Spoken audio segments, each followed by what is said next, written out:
Hey, what's up guys? Hope everyone's doing well. Instant gratification is something I used to fall to when I was in school and when I was in college. I mean, partly because I felt like school was bullshit and I'd rather do other things, but that's beside the point. Instant gratification can be your biggest enemy in life, because what you're fighting against is essentially yourself and your ego. And as we all know, or I hope we know, is that you yourself is the greatest challenge you'll ever face. All your fears, your doubts, your limits come from yourself, your ego, and instant gratification is a nasty byproduct of those things. Because instant gratification drives you to your comfort, what you'd rather do to escape discomfort. And nothing worth doing in life comes easy. This probably comes from human nature, which is to seek pleasure and avoid pain. However, short-term pleasure or instant gratification in a general sense will always be worse off for you in the long-term or delayed gratification. And I think this is one of those things that life is supposed to be like this, right? Things that are easy like unhealthy food or fast food or choosing to hit the snooze button and sleep in, or choosing to play video games or watching shows at suboptimal times when you have stuff to get done. Choosing to do these things is so much easier, but will 9 times out of 10 leave you worse off. Taking the path less traveled, choosing to do what's hard every day versus short-term pleasures is definitely easier said than done. That's why it's a constant battle every day. But everyone wants a quick fix, everyone wants what's easy. But convenience builds impatience, and lack of patience builds lack of self-control. I'm sure if you've ever taken psychology class or Psychology 101, you've heard of the Marshmallow test. If you haven't, the Marshmallow test was essentially the experiment where they did a study on a group of kids, where they put a marshmallow in front of the kids, and if the kids waited, they would get to eat 2 marshmallows. Some kids ended up eating the marshmallow right away because they couldn't wait, and some kids ended up waiting for 2 marshmallows. Unironically enough, a few decades later, studies showed that the kids that exhibited delayed gratification ended up being more quote-unquote successful. A lot of us have had moments where we've chosen instant gratification over delayed, at suboptimal times. In fact, I'm willing to bet that most people have experienced this within the past few days. It's a constant battle. And as you've probably realized, this is getting harder and harder because we live in a world of instant gratification that feeds and takes advantage of your ego. The Matrix is deliberately set up like this. It feeds this instant gratification culture we live in. I mean, it's the same reason why people can't meditate, because it drives us to seek comfort and to run from discomfort. This instant gratification culture we live in is meant to lower our vibrations. I mean, all you have to do is look around you. Think about the way all these things are set up in society. Do you know why technology and media platforms are so successful? Why it's become so good at weakening people and distracting them?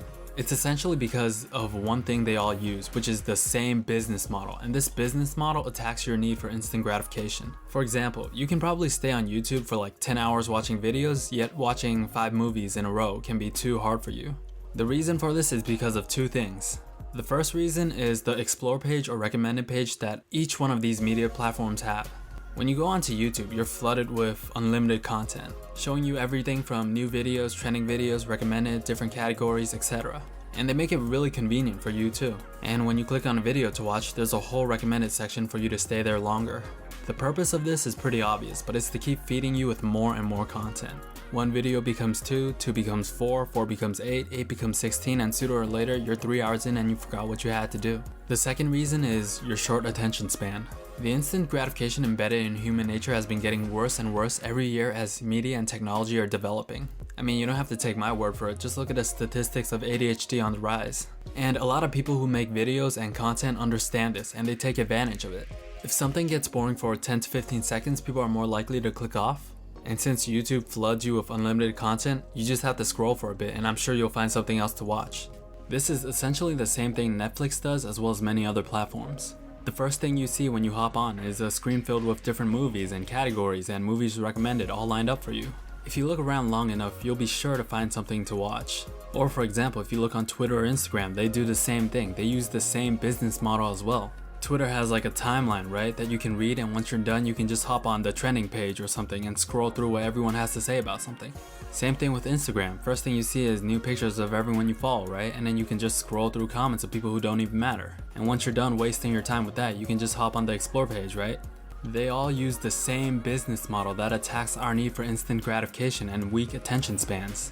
There's a very specific algorithm that they use to keep you in this trance of social media and content, and honestly the entire internet in general.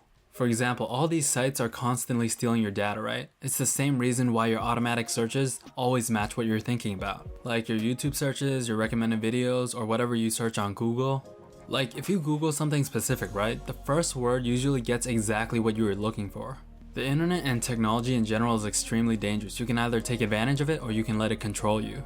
There's a saying that I remember, but I forgot where it's from, but it's that the only thing we consume more than air is content. And keep in mind, the internet has not been around for that long, less than 3 decades if I'm correct. And just look at what it's doing to everyone's attention spans and the need for instant gratification. You can date on an app, you can order your food right to your door, satisfy any desire or void instantaneously. Whatever you need is quite literally a few clicks away. Look, again, I'm not a technology hater, but there's an extent to which it benefits us, and we're way past the extent to which it's doing more harm. These things are conditioning people, and especially the younger generation, to want everything immediately, to satisfy their desires instantaneously and to fulfill their comforts. This instant gratification culture is not only making people and kids soft, but it's making people extremely entitled, and they don't even realize it. I mean, I kind of see why older generation call younger generation snowflakes, and I'd honestly kind of agree to that. I think when I was a kid I used to complain a lot, but now that I'm older, there's nothing I hate more than people who complain. Instant gratification is why so many people in the world today get mad at everything. They expect the world to be fair, they expect the world to be perfect in terms of what they think is fair and perfect, and they're entitled to what they want. And every time something isn't, watch out, they're gonna hop on social media to tweet their displeasure. And I just want to say a quick side note, everyone is dealt a hand in life, some people more, some people less. Does it mean we don't do what we can to make the world a good place? Of course not. But imagine if you bitched and moaned and complained about every unfair circumstance in your life. Like, how much time are you gonna waste? How long are you gonna complain about why something isn't the way you want it to be? Life isn't fair and the world isn't perfect. Stop whining and do what you think you have to. Be the change that you want. If you want something in life or if you're unhappy about something, go do something about it in spite of any circumstances. If you want to be a doctor, go do what you have to be a doctor. If you want to be a firefighter, do what you have to do. If you want to be an architect, do what you have to do. Or even if you want to be an entrepreneur, go do what you have to do to be one. If you want a house, go do what you have to do to get a house. If you want to travel around the world, go do what you have to do so you can travel. Or if you want to see change, go be the change you want to see. Don't be that person who's entitled to what they think should be fair and does nothing but bitch and moan about circumstances or situations or complains about everything they're unsatisfied with about the world. No matter who you are or where you come from, there are people better off than you and there are people worse off than you. Whining and complaining is really just masquerading your own weakness, projection if you will. Because when you boil it down, life is simple because those circumstances, those situations are irrelevant if you take accountability, responsibility, and agency for your own existence. On a spiritual level, instant gratification is one of those things that draws you back to the third dimension. Those on that spiritual tip know what I'm talking about.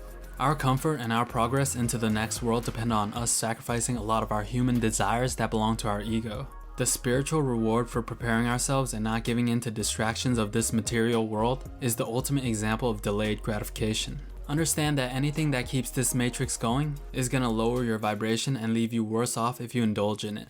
I mean, just think about it. Human nature, technology, social media, all these things pushes you towards instant gratification. We want things to be easier, we want things instantaneously. These things push us to seek comfort and run from discomfort. And ultimately, this instant gratification culture that keeps this matrix going is exactly what makes people a bunch of bots. Fighting against your ego is hard enough. Fighting against your ego when it's rooted in this third dimension is next to impossible. Make sure you're constantly moving in whatever direction you want your life to go. And try to understand where instant gratification is taking place in your life and understand how things in this matrix or third dimension is feeding into that instant gratification culture. And just know that you're stronger than your ego. And yeah, anyways, if you made it to the end, I appreciate it. Not for the view, but for listening. And yeah, wish you nothing but the best. And with that said, make sure you guys stay true, and I'll talk to you real soon.